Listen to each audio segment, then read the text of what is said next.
कि वह संख्या और उनके व्युत्क्रमों का योग 8/15 है। तो मान लिया कि वो संख्या कौन सा है? वो प्राकृत संख्या है। तो माना कि वो दोनों संख्या प्राकृत संख्या, तो माना कि पहला प्राकृत संख्या x है, दूसरी प्राकृत संख्या बराबर 8 - x है। चूंकि दोनों का योगफल 8 दिया हुआ है, इसलिए दूसरी प्राकृत संख्या निकालना है, तो इसलिए 8 में x घटा दिया, 8 - x होगा। दोनों का व्युत्क्रम, तो यानी इसका भी व्युत्क्रम, यानी x का व्युत्क्रम 1/x और 8 - x का व्युत्क्रम 1/8 - x। अब प्रश्न कह रहा है कि दोनों के व्युत्क्रम का योग 8/15 है, तो दोनों को व्युत्क्रम को जोड़ दिए 1/x और इसका 1/8 - x है, और दोनों को व्युत्क्रम का योग मतलब जोड़ 8/15 तो बराबर 8/15। अब यहाँ से लघुत्तम निकालेंगे x और 8 - x का एलसीएम, x × 8 - x, x से x खत्म हो गया, क्या बचा 8 - x गुना 8 - x प्लस 8 - x से 8 - x खत्म, क्या बचा x गुना x बराबर 8/15। अर्थात 8 और माइनस x में प्लस x चला गया, खत्म 8 बची, तो 8/x गुना 8x, और फिर x गुना माइनस x गुना x, तो -x² बराबर 8/15।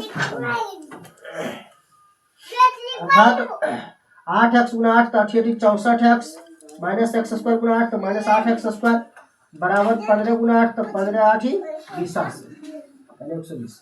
64 इसको ऐसा करता -8x² कहाँ करता -8x² प्लस 64x प्लस में 120 इधर आके माइनस में 120 बराबर 0 बराबर 0। चिन्ह बदलने से घबराने पड़ता है, और -8 कॉमन ही कर लेता हूँ डायरेक्ट, -8 कॉमन कर लेता हूँ, तो -8 कॉमन कर लेंगे तो -8 निकल गया, तो x² बचेगा, प्लस में 2 माइनस रहता है, माइनस निकल गया, तो -8 × 8 = 64 8 वर्ग, और x यहाँ निकला, इसलिए x यहाँ रह गया। अब 8 से काटेंगे तो 15 8 20 से, यानी 15 बार में 8 का प्लस करेंगे, तो माइनस निकल गया, तो यहाँ प्लस हो जाएगा, और 15 8 20 यानी प्लस 15 बराबर 0 बराबर 0।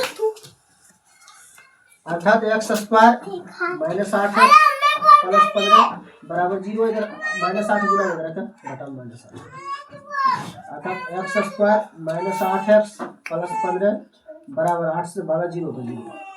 15 को लाना 8, 15 को लाना 8, 5 की आई 15, 5 और 3 8, अरे x² -5x -3x प्लस 15 बराबर 0।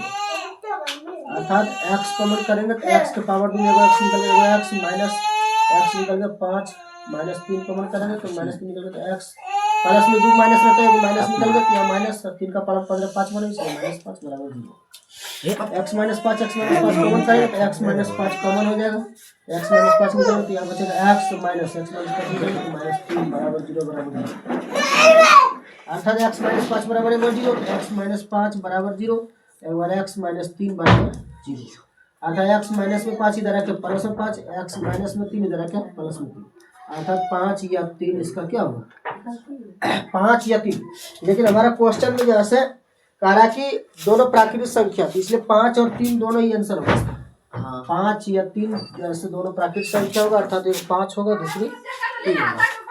यहाँ पर हम जैसे दूसरे माध्यम से भी दोनों संख्या निकाल सकते हैं। जैसे यहाँ पहली संख्या, जैसे मान लो कि x का मान यदि हम 5 लेते हैं, तो माना कि पहली प्राकृतिक संख्या 5 होगा, तो x को जब 5 होगा तो 8 में 5 जाएगा, क्या बचेगा 3, इसलिए दूसरी प्राकृतिक संख्या क्या होगा 3, इसीलिए हमने डायरेक्ट क्या किया 5 या 3 हमने ऐसा लीजिए 5 को